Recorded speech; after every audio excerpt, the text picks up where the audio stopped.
Breaking news చూస్తున్నాము. తెలంగాణలో అద్భుత ఘట్టం ఆవిష్కారమైంది. ఇక మేడారంలో కని విని ఎరుగని అద్భుతమైతే జరిగింది. ఎన్నడూ లేని విధంగా మేడారాన్ని తీర్చిదిద్దింది తెలంగాణ ప్రభుత్వం. ఏ ముఖ్యమంత్రి చెయ్యని గొప్ప రీతిలో అక్కడ అలంకరణ చేశారో, అలంకరణకు సంబంధించి కోట్ల రూపాయలనైతే అభివృద్ధి కిందకి కేటాయించింది తెలంగాణ ప్రభుత్వం. అమ్మ అని పిలిస్తే అక్కడ వనదేవతలు పలుకుతారు. రూపం లేదు, గుడి గోపురము లేదు. కారడవుల్లో గద్దెలే భక్తుల కొంగు బంగారంగా ఉన్నాయి. దాదాపు 1000 ఏళ్ల వీరగాథ, జాతి వారసత్వ సంపద. ఆ చరిత్రకు రాష్ట్ర ప్రభుత్వం ఆధునిక హంగులు అద్దింది. రాతి ప్రాకారాలు, శిలా తోరణాలతో తీర్చిదిద్దింది. కోయ తెగల ఆచార వ్యవహారాలకు అద్దం పడుతూ వనదేవతల ప్రాశస్త్యం ఇమిడింపజేస్తూ తెల్లరాతి స్తంభాలతో మేడారం సిద్ధమైంది, అందంగా ముస్తాబైంది. మేడారంలో గతంలో కని విని ఎరుగని రీతిలో ముస్తాబైంది.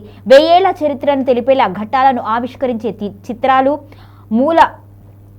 మూలవాసులైన కోయ తెగల ఆచార్య వ్యవహారాలకు కళ్లకు కట్టబోతున్నట్లుగా దశాబ్దాలుగా భక్తులు పడుతున్న ఇబ్బందులన్నీ తెరదించే విధంగా మొత్తానికైతే రాష్ట్ర ప్రభుత్వం తీర్చిదిద్దింది. గద్దెల ప్రాంగణాన్ని ఆసంతము అద్భుతంగా మార్చేసింది. సమ్మక్క, సారలమ్మ, గోవిందరాజు, పగిడిద్దల రాజుల గద్దెలను ఏకకాలంలో 8000 మంది రెండు వైపుల నుంచి దర్శించుకునే భాగ్యం కల్పించింది తెలంగాణ ప్రభుత్వం. ముఖ్యమంత్రి రేవంత్ రెడ్డి ఇచ్చిన హామీ ప్రకారం మంత్రి పొంగులేటి శ్రీనివాసరెడ్డి, సీతక్కల పట్టుదల, నిరంతర శ్రమతో కేవలం 3 నెలల్లోనే ప్రాంగణం పునరుద్ధరణ పూర్తయింది. ఇక సోమవారం రోజున సీఎం రేవంత్ రెడ్డి చేతుల మీదుగా ఈ కార్యక్రమం అయితే ప్రారంభమైంది. మహాజాతర సందర్భంగా భక్తులు సమ్మక్క, సారమ్మల గద్దెలను దర్శించుకొని ఆ పక్కనే ఉన్న గోవిందరాజు, పడిగిద్దరాజుల గద్దెలను కూడా మొక్కులు సమర్పించుకుంటారు. జాతర కొనసాగే రోజుల్లో కిక్కిరిసిపోతుంది ప్రాంగణమంతా.